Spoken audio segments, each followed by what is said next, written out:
Welcome friends, Jai Bharat, Jai Hindustan. This is Mayank Rajesh and you are watching Info and Study. Friends, we are doing study of medieval Indian history and in this segment we are into early medieval phase where today we are going to discuss about the impact of Arab invasion of India.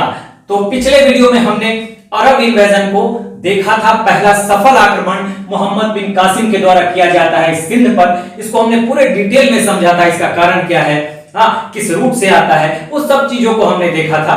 ठीक है, और आज हम इस आक्रमण के अरबों के आक्रमण के प्रभाव को देखेंगे। ये आज हमारा अरबों के आक्रमण पे आखिरी वीडियो होगा रेगुलर क्लास का।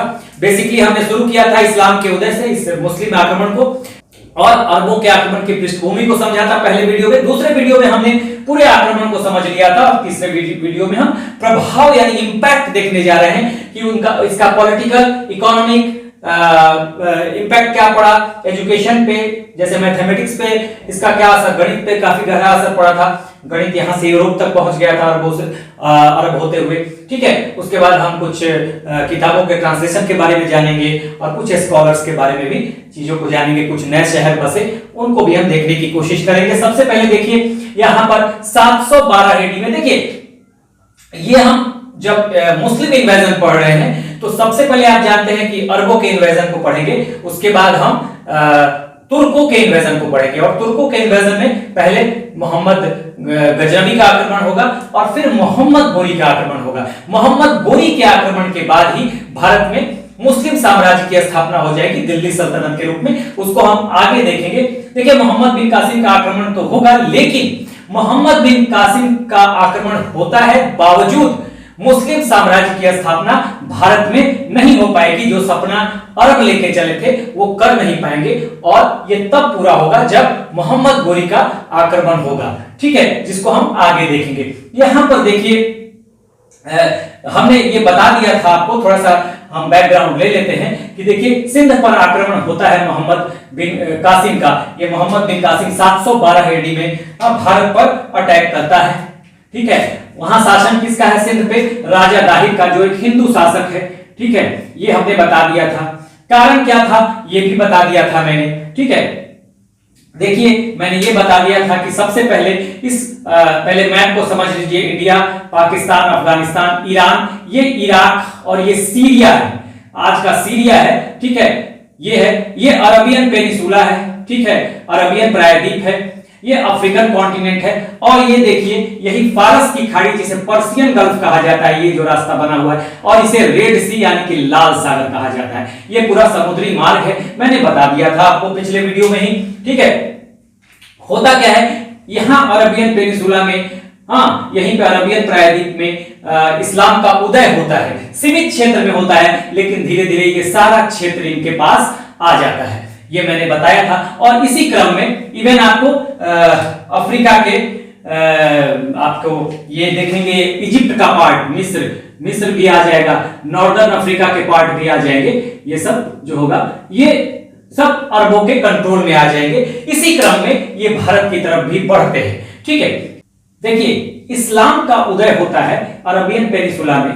ठीक है, और उसके बाद जब उदय होगा तो एक सीमित क्षेत्र में हो रहा है, फिर ये अपने क्षेत्र का भी विस्तार करना चाह रहे हैं। ये लैंड को भी कैप्चर करना चाह रहे हैं और साथ साथ अपने धर्म का भी प्रचार प्रसार करना चाह रहे हैं। तो इसके तहत ये भारत में आते हैं। ये कुछ रीजन थे, मैंने बताया था। उसके अलावा यहां देखिए अरब जो थे इस्लाम के उदय के पहले से ही भारत से इनका व्यापार होता था, तो भारत की समृद्धि के बारे में जानते थे कि भारत आर्थिक रूप से यानी इस भारत की इकोनॉमिक कंडीशन जो है बहुत स्ट्रांग है। तो ये चाहते थे कि अगर इसके कुछ लैंड पे कैप्चर कर लिया जाए तो इनकी आर्थिक स्थिति भी बहुत अच्छी हो सकती है। साथ ही जो तात्कालिक कारण था वो मैंने आपको बताया था कि यहाँ श्रीलंका है और श्रीलंका से कुछ जहाजी बेड़े जा रहे हैं इराक, और यहाँ पे इराक के गवर्नर अल हज्जाज के लिए, और खलीफा जो है यहाँ पे बैठा हुआ ये लाल सागर से ये फारस की खाड़ी से होके जा रहे हैं श्रीलंका के जहाज, कुछ इधर से होके पहुंच रहे हैं मिस्र और ये दमिश्क सीरिया की तरफ। ठीक है, तो यही समुद्री लुटेरे जो है ना ये लूट लेते हैं इनको, इन जहाजों को। जा किसके रहे हैं श्रीलंका, किसके लिए रहे हैं श्रीलंका से ये जहाज के जो बेड़े हैं बहुत महंगे उपहारों के साथ, सोने चांदी हीरे जवाहरात इनके साथ ये जा रहे हैं इराक के गवर्नर अल हज्जाज के लिए। और यहाँ पे खलीफा बैठा हुआ है वाजिद, इनका नाम वाजिद भी आता है या वाहिद भी आता है, तो इनके लिए जा रहा है। ठीक है, यही लूट लिए जाते हैं।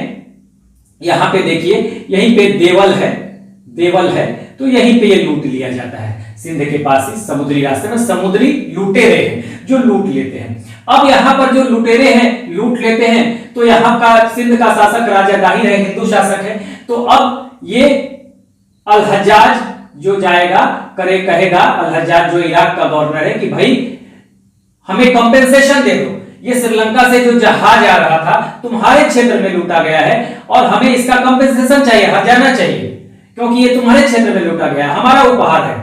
ठीक है, तो दाहिर उसको मना कर देता है और इससे ये अल हज्जाज नाराज हो जाता है और फिर ये खलीफा से परमिशन लेगा और परमिशन लेके सिंध पर अटैक किया जाएगा। लेकिन पहला अटैक मोहम्मद बिन कासिम का नहीं होगा, उसके पहले भी कुछ अटैक हुए हैं, वो भी मैंने बताया था। लेकिन पहले समझ लीजिए इसको कि खलीफा कौन होता है और ये इस तरह का सिस्टम कैसे है इस्लाम में। खलीफा, यहां गवर्नर, देखिए समझिएगा, मोहम्मद साहब इस्लाम को लेके आते हैं और वो उन्हें पैगंबर के रूप में देखा जाता है। लेकिन मोहम्मद साहब के बाद कोई भी किसी को भी पैगंबर नहीं माना गया। जैसे ही मोहम्मद साहब की डेथ होती है, उनकी मृत्यु होती है, तो मोहम्मद साहब के रिप्रेजेंटेटिव के रूप में खलीफा आते हैं। पैगंबर नहीं है, उनको खलीफा कहा गया। तो खलीफा, 4 खलीफा मोहम्मद साहब के बाद हुए, जिनको कि उनका प्रतिनिधि रिप्रेजेंटेटिव खलीफा कहा गया। ठीक है, रिप्रेजेंटेटिव खलीफा क्या था? देखिए, मोहम्मद साहब के साथ में जो 3-4 लोग रहते थे, उन्हीं में से खलीफा बना दिया जाता था सहमति से। तो पहले 4 खलीफा जो हुए वो हुए कौन? पहला अबू बकर, हजरत अबू बकर, उसके बाद हजरत उमर, फिर हजरत उस्मान और फिर हजरत अली। ये 4 खलीफा ऐसे हुए जो मोहम्मद साहब के रिप्रेजेंटेटिव के रूप में इन्होंने काम किया। अब ये खलीफा का कॉन्सेप्ट क्या है कि देखिए, जितना भी मुस्लिम साम्राज्य है, जहां जहां विश्व में मुस्लिम साम्राज्य है, उसका राजनीतिक और धार्मिक मुखिया उसको मान लीजिए, political and religious head. Even अलग अलग मुस्लिम क्षेत्रों में मुस्लिम शासक भी होंगे तो खलीफा के अधीन ही होंगे, खलीफा के ऑर्डर पे ही ये काम करेंगे। ठीक है ना? तो खलीफा जो होता था वो पूरे मुस्लिम साम्राज्य का राजनीतिक और रिलीजियस हेड होता था। मोहम्मद साहब के बाद मुस्लिम समुदाय का राजनीतिक और धार्मिक मुखिया कौन बना? खलीफा बने। अलग अलग समय पे अलग अलग खलीफा हैं। पहले 4 खलीफा रिप्रेजेंटेटिव खलीफा थे, वो मोहम्मद साहब के साथ ही रहा करते थे, तो उन्हीं में से सहमति से बना दिया गया। लेकिन चारों खलीफा के बाद अबू बकर, उमर, उस्मान और अली, इन 4 खलीफाओं के बाद आप समझिए कि मुस्लिम साम्राज्य किसके कंट्रोल में आता है? उमाइद वंश, उमाइद वंश के कंट्रोल में आ जाता है। और ये उमाइद वंश दमिश्क, यहीं पर दमिश्क, जिसे आज सीरिया की राजधानी भी यही है, दमिश्क, इसी को राजधानी बनाता है। तो यहीं से पूरा मुस्लिम साम्राज्य, जो मुस्लिम समुदाय है या मुस्लिम साम्राज्य है जहां जहां विश्व में है, तो यहीं से कंट्रोल हो रहा है। ठीक है, यहीं से कंट्रोल होता है और किसकी आज्ञा पे? खलीफा की आज्ञा पे। ये खलीफा उमाइद वंश के हैं। लेकिन बाद में उमाइद वंश खत्म भी होगा और इसकी जगह अब्बासी खलीफा आ जाएंगे। ठीक है, ये इसके खात्मे के बाद ये करीब इनका 90 साल चलेगा उमाइद वंश। ठीक है, उमाइद डायनेस्टी को कह लीजिए, इसके खलीफा हैं। और उसके बाद आएंगे अब्बासी खलीफा, और अब्बासी खलीफा जो होंगे वो इराक में बगदाद को अपना कैपिटल बनाएंगे। तो इस तरह से देखिए कि मोहम्मद साहब के बाद मोहम्मद साहब पैगंबर, उनके बाद कोई पैगंबर नहीं हुआ। लेकिन मुस्लिम समुदाय को लीड करने के लिए, पूरे मुस्लिम समुदाय को लीड करने के लिए कोई चाहिए, तो किसको बनाया गया? खलीफाओं को। खलीफा कौन थे? मोहम्मद साहब के बाद ये मुस्लिम साम्राज्य के या मुस्लिम समुदाय के पूरे विश्व में जो भी मुस्लिम लोग हैं या जो भी मुस्लिम क्षेत्र है, उसके राजनीतिक और धार्मिक लीडर के रूप में खलीफा को देखा गया। तो 4 पहले बना दिए गए, अबू बकर, उमर, उस्मान और अली, ये रिप्रेजेंटेटिव खलीफा थे, सहमति से बन गए। बाद में उमाइद वंश आता है, ठीक है, और ये पूरे मुस्लिम क्षेत्र को कंट्रोल करता है और अपनी राजधानी ये बनाता है दमिश्क में। उमाइद वंश के बाद कंट्रोल आ जाएगा अब्बासी खलीफाओं के हाथ में, अब्बासी वंश के हाथ में। वो अपना बनाएंगे यहां पर इराक में अपना कैपिटल बनाएंगे। तो जिस समय मोहम्मद, ये सवाल आ जाता है कि जिस समय मोहम्मद बिन कासिम का आक्रमण होता है उस समय खलीफा जो है वो किस वंश से हैं या किस वंश का शासन है मुस्लिम क्षेत्रों पर? तो उमाइद वंश का शासन है, ठीक है, उमाइद वंश के खलीफा हैं। ये आपको ध्यान रखिएगा, ये आप ध्यान रखिएगा। और इनकी राजधानी कहां है? तो दमिश्क है। तो ये पूरा हेड हो जाएगा इन सारे, जहां जहां मुसलमानों का क्षेत्र हो रहा है वो सारे क्षेत्रों का, रीजन्स का हेड यही खलीफा होंगे, ठीक है। ये उमाइद वंश उस समय है, बाद में अब्बासी वंश भी आएगा, ठीक है। अब देखिए हुआ क्या था, जो मैंने बताया कि जब यहां से जहाजों के बेड़े लूट लिए जाते हैं और यहाँ पे शासक जो है हिंदू शासक दाहिर, इससे ये अल हज्जाज जो है, जो इराक में बैठा हुआ है गवर्नर के रूप में, ठीक है, ये कहता है कि भाई ये हमारा हर्जाना भरो। दाहिर मना कर देता है और इससे ये नाराज हो जाता है और नाराज होने के बाद ये इन्हीं खलीफा से, वाजिद कहिए या वाहिद कहिए, दोनों नाम आते हैं, इनसे आज्ञा मांगता है कि भाई मुझे आक्रमण करना है क्योंकि इस तरह की घटना हो गई है। तो यहां से इसको, दमिश्क से इसको ऑर्डर मिलता है अल हज्जाज को। और सबसे पहली बार 711 एडी में आक्रमण किया जाता है, लेकिन वो असफल आक्रमण है। 711 एडी में आक्रमण किया जाता है, वो असफल आक्रमण है सिंध पर। सबसे पहले आपको 711 एडी में पहला अटैक अगर पूछा जाता है सिंध पर कब हुआ, तो सिंध पर 711 एडी में लैंड रूट से भी हुआ और वाटर रूट से भी हुआ। लैंड रूट से अबू अब्दुल्ला और वाटर रूट से बुदैल, ठीक है, बुदैल ने आक्रमण किया था। पिछले वीडियो में मैंने बता दिया था, लेकिन वो असफल आक्रमण होता है। उस असफल आक्रमण के बाद फिर मोहम्मद बिन कासिम को भेजा जाता है 712 एडी में। तो 712 एडी में आता है और ये फिर सिंध पे सफल आक्रमण करता है, यानी सिंध पे सफल आक्रमण होता है मोहम्मद बिन कासिम का। तो इसी आक्रमण के बाद वो सिंध को कंट्रोल कर लेगा। और होता क्या था कि मैं आपको बता दूं कि जब मोहम्मद बिन कासिम आता है तो देखिए, मोहम्मद बिन कासिम के पहले मैंने अभी बताया 644 एडी में ही, समझे, उस समय उमाइद वंश का शासन नहीं है। 644 एडी में ही ये सिस्तान, जो ईस्टर्न ईरान है, यहां पे कंट्रोल हो जाता है।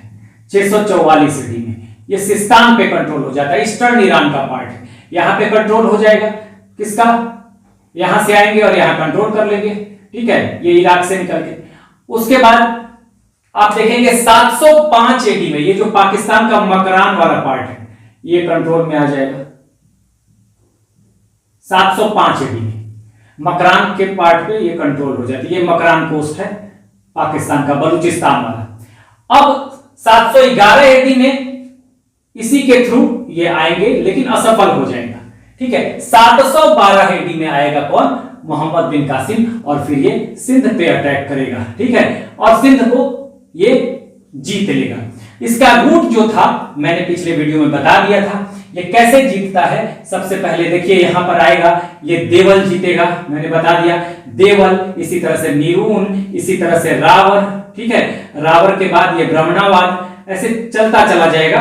फिर आरोर, सिक्का और ये मुल्तान तक बढ़ जाएगा। इस तरह से सिंध पे ये मुल्तान, इस तरह से ये यहां पे सारे क्षेत्र होंगे। रूट मैंने लिख दिया है क्योंकि रूट पिछले वीडियो में भी मैंने बता दिया था। विक्ट्री ऑर्डर जो है देखिए इस तरह से, सिंध की विजय जब होती है तो सबसे पहले ये देवल को जीतेगा, जिसे दाभोल भी कहा जाता है। कहां क्या क्या घटनाएं हुई थी मैंने पिछले वीडियो में बता दिया था। नीरून को जीतेगा, नीरून के बाद ये सहवान पे आएगा, सहवान के बाद रावर को जीतेगा, रावर के बाद ब्राह्मणाबाद को, ब्राह्मणाबाद के बाद आरोर को, आरोर के बाद सिक्का को, और फिर मुल्तान को। मुल्तान को ही मोहम्मद बिन, यहां बहुत ज्यादा गोल्ड था जिसकी वजह से मुल्तान को कहा मोहम्मद बिन कासिम ने, क्या कहा था, स्वर्ण नगरी, यहां पे मैंने लिख दिया है, ये मोहम्मद बिन कासिम ने ही कहा था। और ये सवाल बहुत इंपॉर्टेंट है, मोस्ट इंपॉर्टेंट, क्योंकि पूछा जा चुका है यूपीएससी और पीसीएस में कई बार, पीसीएस में तो कई बार पूछा गया है, इसलिए बहुत इंपॉर्टेंट है। अब ये रूट मैंने आपको बता दिया, पिछले वीडियो में भी मैंने पूरा डिटेल लिखवाया था। इस रूट को आप याद रखिएगा, क्योंकि एग्जाम में दे देगा कि पहला क्षेत्र कौन था सिंध का जहां पे जीता गया, अंतिम क्षेत्र कौन था हाँ जहां जीता गया। इसी के बाद मुल्तान के बाद ही, मुल्तान की जीत के बाद ही अचानक मोहम्मद बिन कासिम को वापस बुलाया जाता है और वहां इराक में, इराक के मोसूल शहर में कहा जाता है कि उसके बहुत सारे रीजन थे जिसके लिए उसे वापस बुलाया गया। क्या रीजन थे पिछले वीडियो में मैंने बता दिया है, यहां पे आता है और उसे मौत की सजा दी जाती है। ठीक है, अलग अलग कहानियां हैं मौत के बारे में। तो मेसोपोटामिया में कह ले, इराक कह ले, मोसूल शहर कह ले, इसी इलाके में मोहम्मद बिन कासिम की डेथ हो जाती है, 17 साल की उम्र में ही आता है। तो यहां पे आपको ध्यान रखना है ये रूट, इसी पहले देवल जीतता है, फिर निरून, फिर सहवान, फिर रावर, फिर ब्रह्मणावाद, फिर आरोर, फिर सिक्का, फिर मुल्तान। अब याद कैसे करेंगे, इसके लिए मैंने ये ट्रिक बता दिया था पिछले ही वीडियो में।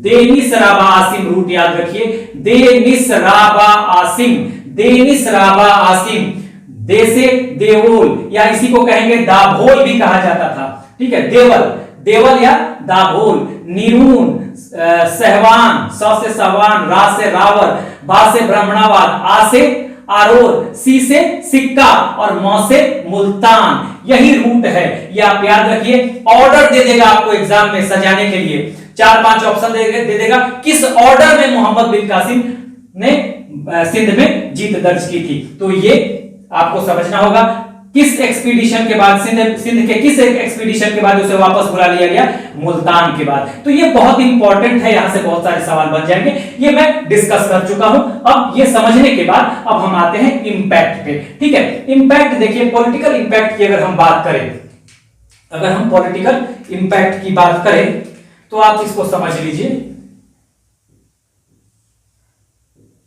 इंपैक्ट, तो इंपैक्ट को हम देख रहे हैं, इंपैक्ट को देख रहे हैं। पहला पॉलिटिकल राजनीतिक इंपैक्ट, तो राजनीतिक इंपैक्ट को आप देखिए। सबसे पहले जजिया कर लगाया जाता है देवल सिंध में। अब देखिए यहां पर मैंने बताया था, जब यहां पर पहुंचता है सबसे पहले, ये मोहम्मद बिन कासिम सबसे पहले कौन सा क्षेत्र जीतता है सिंध का, तो देवल जीतता है। ऐसे ही पूछ देगा दूसरा क्षेत्र कौन है, तीसरा क्षेत्र कौन है, तो ये देवल, तो देवल में ही ये लगाएगा जजिया कर। देखिए, तो ये सवाल यहां पे बहुत इंपॉर्टेंट है, मोस्ट इंपॉर्टेंट, कि कहां पे जजिया कर लगाया गया, तो देवल में। और देवल किस क्षेत्र में था, तो सिंध में। ये आपको ध्यान रखना पड़ेगा, यहां से सवाल बनेगा। और पहली बार भारत में जजिया कर लगता है, यह भी सवाल बन जाता है कि भारत में सबसे पहली बार जजिया कर किस क्षेत्र में लगा, तो सिंध में लगा। ठीक है, और सिंध के किस क्षेत्र में लगा, तो देवल या दाभोल में लगा। ये आपको जानना चाहिए। ये क्या था जजिया कर, तो जजिया कर नॉन मुस्लिम्स पे, यानी कि खासकर हिंदुओं पे, और उसको आप नॉन मुस्लिम्स भी कह सकते हैं, हिंदुओं के अलावा नॉन मुस्लिम्स, ये एक सुरक्षात्मक कर था। ठीक है, उनको अगर आप किसी इस्लामी राज्य में रह रहे हैं तो आपको अपनी सुरक्षा के बदले ये टैक्स देना है, तभी आप सुरक्षित हैं, ये बात थी। अब इसमें कुछ एक्सेप्शन भी था। एक्सेप्शन को देखिए, जैसे कि एक्सेप्शन क्या था, माने कुछ लोगों पे नहीं लगता था, जैसे कि महिलाओं पे, चिल्ड्रन पे, बच्चों पे, ओल्ड यानी बुजुर्गों पे, बूढ़े लोगों पे, हैंडीकैप यानी कि जो विकलांग हैं, और ब्राह्मणों पे। अब देखिए इसमें सवाल बन जाएगा मोस्ट इंपॉर्टेंट, किस पे नहीं लगता था। ठीक है, किस पे नहीं लगता था, तो दे देगा 4 ऑप्शन, बोलेगा किस पे लगता था, तो एक कोई ऑप्शन इसमें से होगा, या किस पे नहीं लगता था तो 3 कोई ऑप्शन और देगा, और एक ऑप्शन इसमें दे देगा। तो इसमें से आपको चूज करना होगा कि किस पे नहीं लगता था, कोई भी एक ऑप्शन होगा तो इनमें से नहीं लगता है, तो इससे सवाल बन जाएंगे। ठीक है ना, ये ध्यान दीजिएगा। अब जजिया के बारे में, ये तो हम मोहम्मद बिन कासिम के बारे में जान रहे थे, सिंध में उसने लगाया, और सबसे पहली बार जजिया लगाने का जो काम किया वो मोहम्मद बिन कासिम ने ही किया। ठीक है, अब जजिया के बारे में थोड़ा और आप इंफॉर्मेशन ले लीजिए। हालांकि जजिया कर पे हम बाद में एक स्टोरी भी अलग से करेंगे, एक वीडियो। ठीक है, लेकिन फिर भी एक, चूंकि एग्जामिनेशन पॉइंट ऑफ व्यू से देखिए, ब्राह्मणों पे भी नहीं लगाया। अच्छा, इसका कॉन्सेप्ट ये था, जो लगाता था, जैसे महिलाओं पे, चिल्ड्रन पे, बुजुर्गों पे, विकलांगों पे नहीं लगाया गया, क्योंकि ये कमाते नहीं थे। जो कमाने वाला होगा उसी पे तो लगाया जाएगा, जो कमाने वाला होगा, जिसकी अर्निंग होगी उसी पर टैक्स लगाया जाएगा, तो इसलिए इन पे नहीं लगाया गया था। अब देखिए, लेकिन जब फिरोज शाह तुगलक जब दिल्ली सल्तनत की शुरुआत होगी और तुगलक डायनेस्टी आएगा, वहां फिरोज शाह तुगलक जजिया ब्राह्मणों पे लगा देगा। ध्यान दीजिएगा, यहां से ट्विस्ट हो सकता है सवाल एग्जामिनेशन में। मोहम्मद बिन कासिम ने लगाया, लेकिन ब्राह्मण उससे एग्जेम्प्टेड थे, ठीक है, ब्राह्मणों पे नहीं लगता था, लेकिन इन पे और ब्राह्मणों पे। लेकिन फिरोज शाह तुगलक आता है, करेक्ट का मतलब ये करेक्ट का साइन लगाया हुआ है, लगा दिया। सिकंदर लोदी ने भी लगाया, ठीक है, लोदी डायनेस्टी दिल्ली सल्तनत का आगे देखेंगे आप, उसने भी लगाया जजिया कर। अकबर ने पहले हटाया इस जजिया कर को, फिर लगाया और फिर फाइनली हटा दिया। ध्यान दीजिएगा, औरंगजेब आता है तो फिर दोबारा शुरू कर देता है, लगा देता है। जहांगीर शाह हटा देता है, ठीक है। फर्रुखसियार जो है ये शुरू में हटा हुआ है, नहीं लगाया था शुरू में, बाद में ये लगा देता है फर्रुखसियार। और यहां पर देखिए सबसे इंपॉर्टेंट बात, मोहम्मद शाह रंगीला। मोहम्मद शाह रंगीला ऐसा शासक जिसने सदा के लिए परमानेंट इसने क्या किया, जजिया हटा दिया, परमानेंट इसने जजिया को हटा दिया। आपको ध्यान रखना चाहिए कि सवाल बनेगा कि वो कौन सा ऐसा शासक था जिसने जजिया को हमेशा के लिए खत्म कर दिया, तो मोहम्मद शाह रंगीला। जजिया पे जब हम एक वीडियो करेंगे तो इसके बारे में भी थोड़ा डिटेल टाइम हो सब कुछ जानेंगे, लेकिन यहां अभी आपको ये जानिए कि जो ब्राह्मणों पे नहीं लगा था मोहम्मद बिन कासिम के समय, लेकिन फिरोज शाह तुगलक आता है तो ब्राह्मणों पे भी लगा देता है। ये परिवर्तन देखने के लिए मिलेगा। बाकी यहां से सवाल बन जाएगा क्या, किसने परमानेंटली हटा दिया अस्थायी रूप से हमेशा के लिए, तो मोहम्मद शाह रंगीला। ये नाम बहुत इंपॉर्टेंट है, मुगल बादशाह मोहम्मद शाह रंगीला ने परमानेंट जजिया कर हटा दिया। अब इकोनॉमिक यानी आर्थिक इंपैक्ट क्या पड़ा, तो ये पॉलिटिकल इंपैक्ट था, क्योंकि देखिए ये जजिया लगता है यहां, लेकिन कंटिन्यू कहां तक होता है, आगे भी दिल्ली सल्तनत में भी और मुगलों के समय तक ये कंटिन्यू रहता है जजिया। शुरुआत होता है सिंध से और बाद में धीरे धीरे भारत के दूसरे क्षेत्रों में भी फैलेगा। जब दूसरी डायनेस्टी आएगी तो बड़ा ये गहरा इंपैक्ट, पॉलिटिकल इंपैक्ट जजिया का रहा, ठीक है। इकोनॉमिक यानी आर्थिक, ऊंट पालन सिंध के क्षेत्र में शुरू हो गया, ठीक है, तो इसका इंपैक्ट भी आगे रहा। खजूर, अरब में खजूर का खेती होता है, खजूर खूब होता है अरब में, तो एग्रीकल्चर इसका शुरू हो गया, खजूर का, डेट्स का, ठीक है। दिरहम, तांबे के सिक्के की शुरुआत होती है, दिरहम अरब कंट्रीज में उनके कॉइन्स हैं, तो यह करेंसी है, तो ये आपको ध्यान रखना पड़ेगा, 3 बातें, ठीक है। उसके बाद देखिए मैथमेटिक्स पे, गणित पे भी बड़ा गहरा असर पड़ा। यहां से अरब ले गए गणित को, कैसे, स्क्वायर रूट के बारे में जानकारी मिली उनको। स्क्वायर रूट यानी कि वर्गमूल, क्यूब रूट, घनमूल, डेसिमल यानी कि दशमलव प्रणाली, डेसिमल सिस्टम एंड डिजिट्स, अंकों के बारे में। इंडिया से अरब पहुंचता है, देखिए मैंने इंडिया से अरब पहुंच गया, ठीक है। और भारतीय गणित जो है अरब जगत में किसने पहुंचाया है, देखिए गणितज्ञ थे अरब के, ठीक है, गणितज्ञ थे, मैथमेटिशियन थे अरब के। अल ख्वारिज्मी नाम याद रखिएगा, अल ख्वारिज्मी। इन अल ख्वारिज्मी ने भारतीय गणित को अरब जगत में, अरब वर्ल्ड में पहुंचाया। अरब वर्ल्ड में कब, 9th सेंचुरी में। 9th सेंचुरी में किसने पहुंचाया अरब वर्ल्ड में, तो ये पहुंचाया अल ख्वारिज्मी ने, ये ध्यान रखिएगा। और ये सब जो square root, cube root, decimal system, digits, ये सब भारत से ही अरब में पहुंचे। ये देखिए इंपैक्ट, मतलब प्रभाव वहां भी पड़ रहा है, अरब में, भारत पे भी पड़ रहा है, ठीक है। तो ये आपको ध्यान रखना है, इससे भी सवाल बन जाएगा, ठीक है। अब यहां पर देखिए इसी सिलसिले में अबेलार या अबेलार्ड, ये भारतीय गणित को अरब से यूरोप ले गए। यहां से अरब पहुंचा, यानी भारतीय गणित, मैथमेटिक्स यहां से अरब पहुंचता है और अरब से यूरोप पहुंचता है। एक हिस्टोरियन है, इतिहासकार हैं आशीर्वादी लाल श्रीवास्तव, उन्होंने भी कहा है कि यहां से, और इसीलिए कहा है कि गणित जो है वो यहां से अरब पहुंचता है और अरब से यूरोप में पहुंचता है, ठीक है। यहां से अरब पहुंचेगा और अरब से सब इधर यूरोप में पहुंच जाएगा, ठीक है। तो यह आपको ध्यान देना है, यहां से गणित जो है वो गणित अरबों ने बहुत कुछ सीखा है भारतीयों से। तो यहां से सब कुछ आपको मिल जाएगा, कहां कहां से क्या क्वेश्चन बन रहा है ये मैंने बता दिया। आप एक बार लीजिए स्क्रीनशॉट, इसके बाद हम आगे देखेंगे। चलिए अब हम आगे देखेंगे कुछ और चीजों को, जैसे कुछ किताबों का ट्रांसलेशन कराया गया, भारतीय किताबों का अरबी में, और कुछ स्कॉलर्स के जो भारतीय स्कॉलर अरब में गए और महत्वपूर्ण पदों पे रहे, उनकी बात करेंगे। कुछ शहर भी बसाया अरबों ने, तो उनको हम अभी देखते हैं।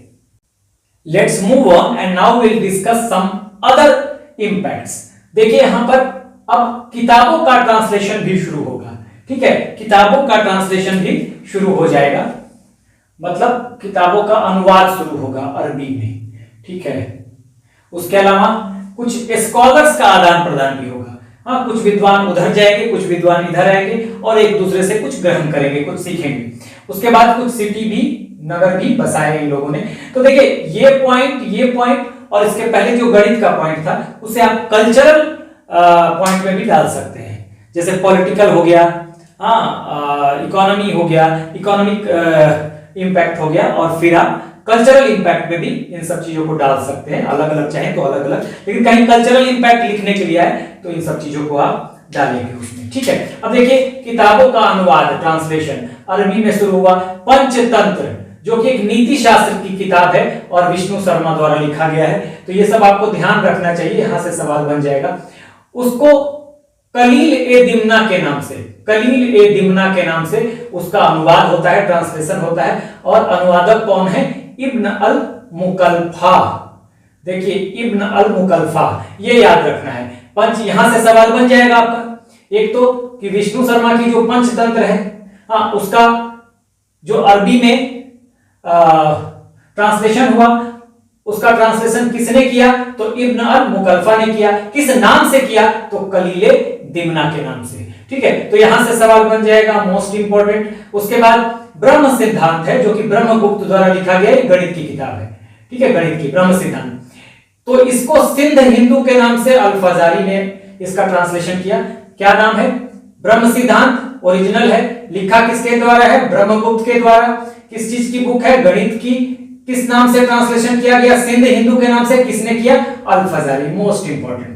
तो यहां सबसे सवाल बनेगा, देखिए ये सवाल बनेगा, इसको देखी जाइए आप। उसके अलावा ब्रह्मगुप्त की एक और किताब है, खंडक खाड्य या खंड खंडवार, इसका भी ट्रांसलेशन किया गया था, ठीक है, अरबी में। तो ये एक बात हुई। उसके बाद कुछ स्कॉलर्स का भी आदान प्रदान होता है। देखिए खलीफा मोहम्मद हारून, एक चीज और यहाँ पे छूट गया, देखिए अनुवादशाला, जहां पे ट्रांसलेशन कराना है, बनवाया गया था बगदाद में, अनुवादशाला, और ये बनवाया गया था अब्बासी खलीफाओं के समय में। अब देखिए अब्बासी खलीफा मैंने यहां पे बताया था ना, मोहम्मद साहब के बाद 4 खलीफा आते हैं।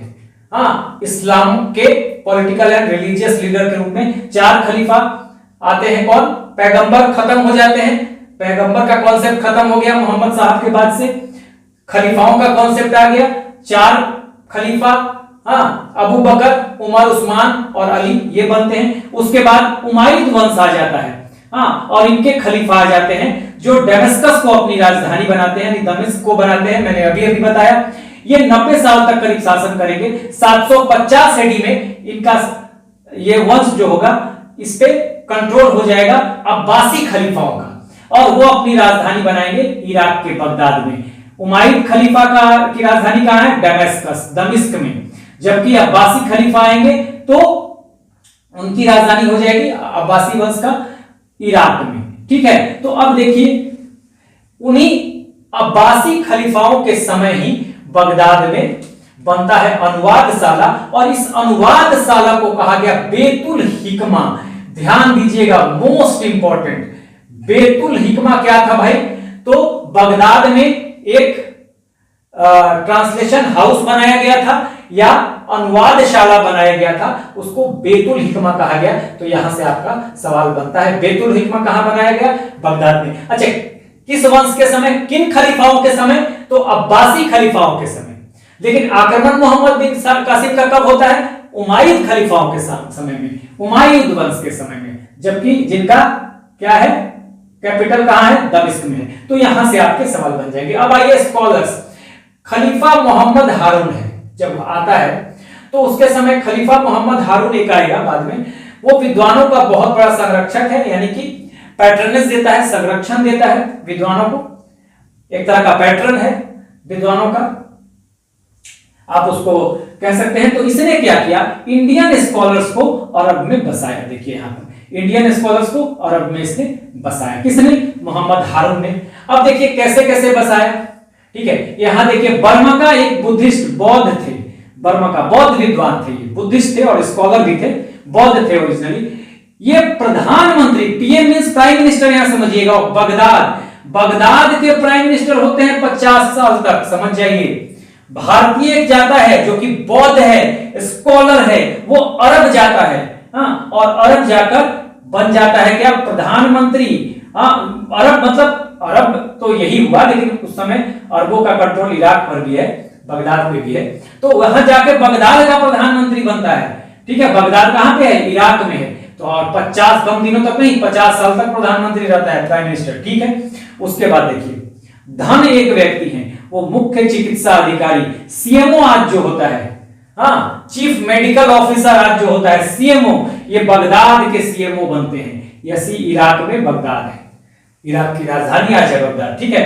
उसके अलावा एक है मनक, ठीक है, ये भी डॉक्टर हैं, चिकित्सक हैं, इन्होंने ट्रीटमेंट किया खलीफा मोहम्मद हारून का, यही मोहम्मद हारून जो कि विद्वानों का संरक्षक है। तो एक बड़ी बात यहां पे कि देखिए स्कॉलर्स को भी बुलाते हैं लोग, स्कॉलर्स यहां से वहां जा रहे हैं और इनको महत्वपूर्ण पद भी मिल रहे हैं, ठीक है, ये बड़ी बात है। देखिए उसके बाद देखिए अबू मसार एक अरबियन स्कॉलर है, ये अरब से है, ये ध्यान रखिएगा। अबू मसार जो कि एक अरब स्कॉलर है, ये ज्योतिष शिक्षा लेते हैं, यानी कि एस्ट्रोलॉजी की शिक्षा लेते हैं, एस्ट्रोलॉजी का वो लेते हैं, यहाँ पे एस्ट्रोलॉजी के एजुकेशन के लिए कहां आते हैं? बनारस आते हैं। यानी कि अरब से ये जो अरबों का कंट्रोल है, यहां से लोग भारत भी आते हैं और भारत से इधर भी आ रहे हैं, बगदाद में आके बन जाते हैं। कौन? बर्मा का, बर्मा का याद रखिएगा, बर्मा का शायद मिट रहा है, बर्मा का।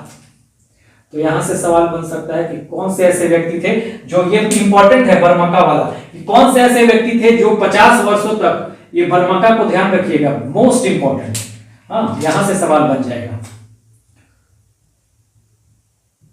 मोस्ट इंपॉर्टेंट, कौन से ऐसे व्यक्ति थे जो कि बगदाद के प्रधानमंत्री बनते हैं 50 वर्षों तक, ठीक है। तो ये आपको ध्यान रखना पड़ेगा, इंपॉर्टेंट, यहां से सवाल बन सकता है। उसके बाद कुछ शहर भी बसाए गए, मुल्तान को, तो जिसको मोहम्मद बिन कासिम ने, ध्यान रखिएगा, कई बार यूपीएससी और पीसीएस में आया है, मुल्तान को कहा था, जो उसका एक आखिरी एक्सपीडिशन था मोहम्मद बिन कासिम का, इसको स्वर्ण नगरी कहा और इसका भी विकास कराया, डेवलपमेंट इसका भी कराया गया, हाँ, अरबों ने कराया। तो ये बात हो गई। मंसूरा नाम का एक शहर बसाते हैं ये लोग और बाद में यही मंसूरा सिंध की राजधानी भी बनती है, कैपिटल बनती है, ठीक है, राजधानी बनती है, कैपिटल बनती है। उसके बाद अल मफूजा, गुर्जर प्रतिहारों से सुरक्षा के लिए, आप जानिए शुरुआती दौर में गुर्जर प्रतिहार जो अर्लीस्ट राजपूत थे, राजस्थान और गुजरात वाले क्षेत्र में यहां पर थे।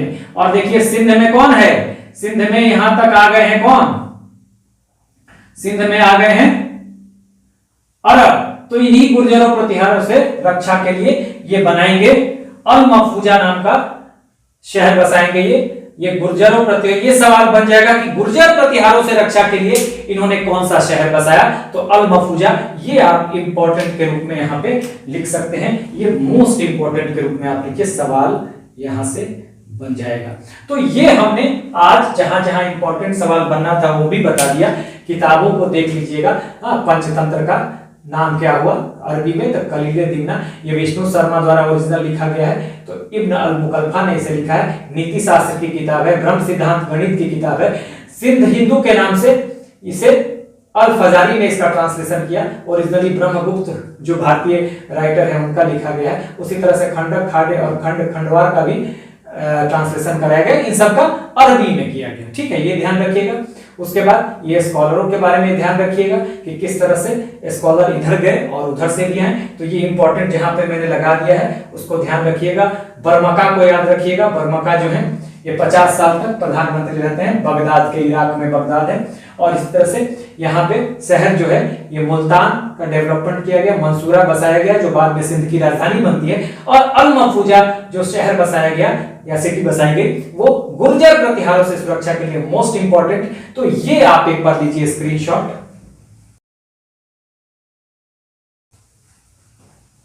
तो इस तरह से अरबों का जो आक्रमण है, यानी प्रथम मुस्लिम आक्रमण जो है, फर्स्ट मुस्लिम इन्वेजन भारत पे, वो खत्म होता है। अरबों के आक्रमण के बाद भी अरब जो है, मुस्लिम जो है, भारत में साम्राज्य स्थापना का उनका जो सपना है वो पूरा नहीं हो पाता है। ये पूरा तब होता है जब तुर्कों का आक्रमण होता है, पहले गजनवी का और बाद में मोहम्मद गोरी का। तो मोहम्मद गोरी के आक्रमण के बाद भारत में पहली बार दिल्ली सल्तनत के रूप में मुस्लिम साम्राज्य की स्थापना हो जाएगी। तो नेक्स्ट वीडियो में हम शुरू करेंगे मोहम्मद गजनवी को, तुर्क आक्रमण की शुरुआत हम करेंगे नेक्स्ट वीडियो से। So this is the end of the video. Do like, share and subscribe. Take care, keep smiling. जय हिंद।